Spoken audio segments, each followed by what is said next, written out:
This is what it's really like to solo travel to one of Central America's most underrated countries.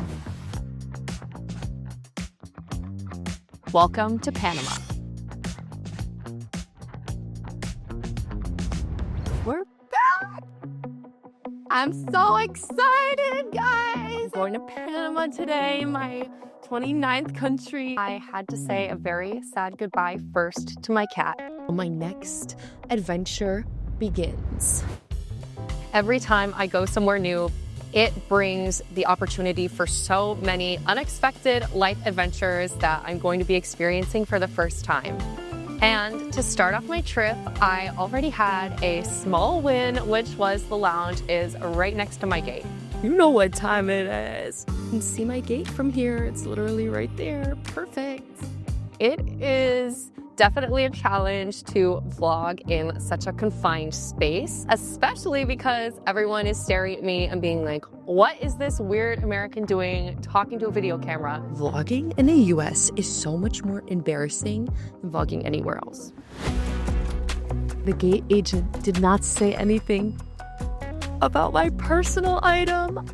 I don't know how I wasn't called out on this size of this backpack is so ridiculous. Let's talk about why I'm choosing Panama. Panama is such an interesting country to go to because of the huge port and also the beautiful nature that covers the country. You get this amazing city-like experience in Panama City, which is quite comparable to Miami. They're both huge port cities with beautiful skyscrapers and amazing views. And then you also have in Panama the Caribbean side, amazing beaches, rainforests, and jungles. And I thought that would be such an interesting place to cover. Welcome to Panama. As I am driving to my Airbnb, we go over a bridge and I notice so much trash. People live in the mangroves and they'll leave trash there. But I thought it's really sad. So please be nice to our planet so I can keep making videos like this. I've just made it to the Airbnb. We're looking for 1705. Oh. Cute one bed studio and high rise here with a crazy view. I'm gonna change. I want to take pictures with this specific building's pool because I looked it up. Part of the reason I'm staying here. Oh, this is exactly the background that I was looking for. I've changed. It was a $3 Uber to this sushi Western restaurant that I read in a blog. People were recommending. It looks delicious and I'm starving. So let's go. This can't be the entrance, right? It's like literally a piece of furniture. Butter. There's bread inside. It just smells so good. I'm so type A to a point that I feel like a lot of other people in my life depend on me. And I'm very grateful to have that problem. Constantly in contact with my friends and I have a big routine at home. When I travel by myself, I feel like I can finally justify prioritizing myself and I'm feeling bad about saying no if I just want to hang out alone. I'm appreciating that right now. The only place that I need to be is wherever I want to be right now. And I want to be right here. Oh my God, I always get scared to do this. I always mess it up. Somehow always manages to get on one side. So I ordered tuna as my first course because seafood is a huge thing here. It's important to respect the thing when you go to a new place. The risotto. Sun-dried tomato pesto. It's exactly what this tastes like. That is very well done. That is made with love. I was debating on if I wanted to go to the next place or not, but I'm going to because I'm only here once. I was planning to sit and have a drink, but the vibes were so strange. It's a very controversial rooftop bar because it's a $10 cover and $40 if you want to sit near the actual view. Do I think it's ridiculous? Yeah. Am I going to do it anyway? Yep. That view was beautiful. Never in my life have I seen a bar with worse vibes. No one was talking. Somehow the music was blasting loud, but the bar was dead silent at the same exact time. Additionally, there was a very cool bar with parrots outside, not loving the food, not loving the vibe, feeling very conspicuous. And I just don't really feel like this is like authentic at all. It's totally a tourist trap, which I knew coming into it, but I still wanted to learn about like the culture and about like the food. And this was just like an easy, low effort way for me to do that without doing a lot of extra research. Just because I don't like this does not mean that it is a bad thing or a bad experience. Does that make sense to you guys? I need you to understand that if you have an experience that you don't like, that doesn't mean it's a bad thing. Because now I know what I like. I know what I want to do moving forward. I know that I want to try other things. So this is a good experience. It's just that I didn't like it. If you don't like an experience, that doesn't mean that it was bad.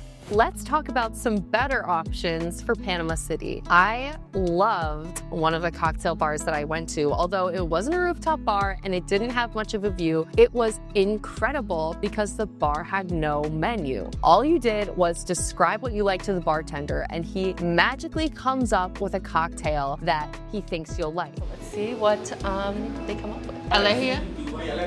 Alegria. Okay. I loved how unique that was, and I've only seen that in one other place in Costa Rica, which was an incredible experience. On some Sundays in Casco Viejo, they close all the streets so you can walk everywhere. I decided to walk to my next spot and stumbled upon, I guess what I would call a block party, so let's go investigate.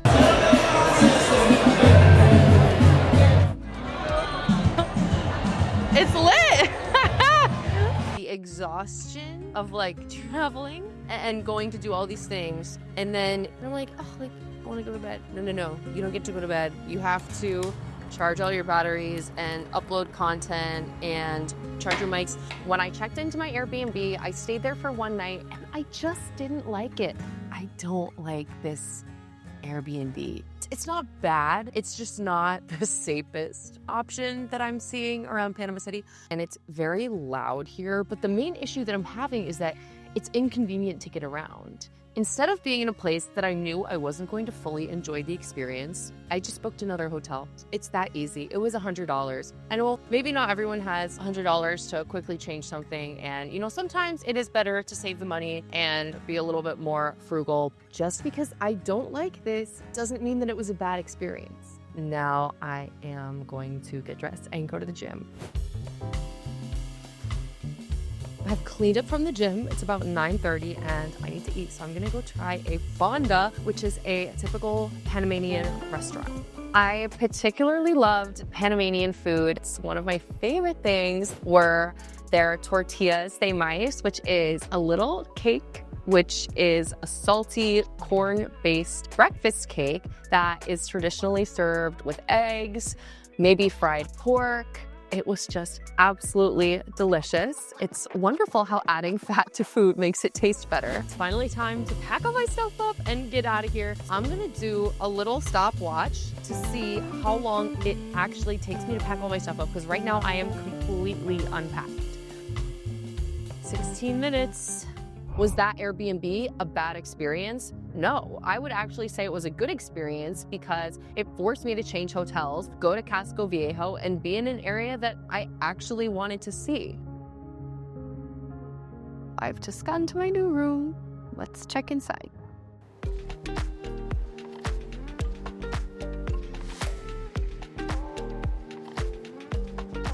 How's that for a view? I'm very pleased, and it is totally about to start pouring.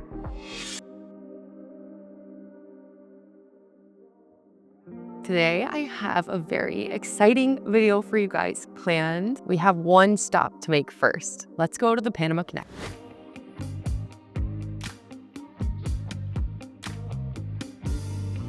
I got super lucky because I was running a little bit late today and I saw the last ship go out. They stop at 8:45 a.m. and they don't start until the afternoon. And I have a flight today, so we got to see it. There is something really special about traveling alone because it allows life to slow down.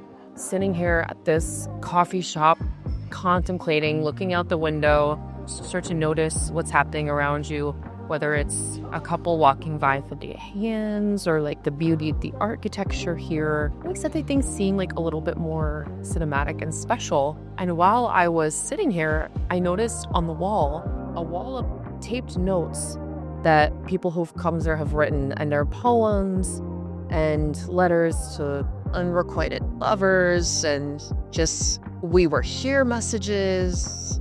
They were really beautiful. Yesterday, I was clever, so I wanted to change the world. Today, I'm wise, so I'm changing myself. Of course, we have to leave something. I'm going to include the moral of the story from my favorite children's book, which is Miss Rumphius. It's also part of my lock screen, the cover photo. The moral of the story is it's about this woman who bikes around planting lupines. And she throws lupine seeds everywhere and plants them. And she travels the world. At the end of the book, realize the beauty in the story is the way that she makes the world a more beautiful place. I've written one note, must do something to make the world more beautiful. And on the back, I'm gonna write the other quote from Miss Rumphius, which is, when I grow up, I too will go to faraway places. And when I grow old, I too will live beside the sea.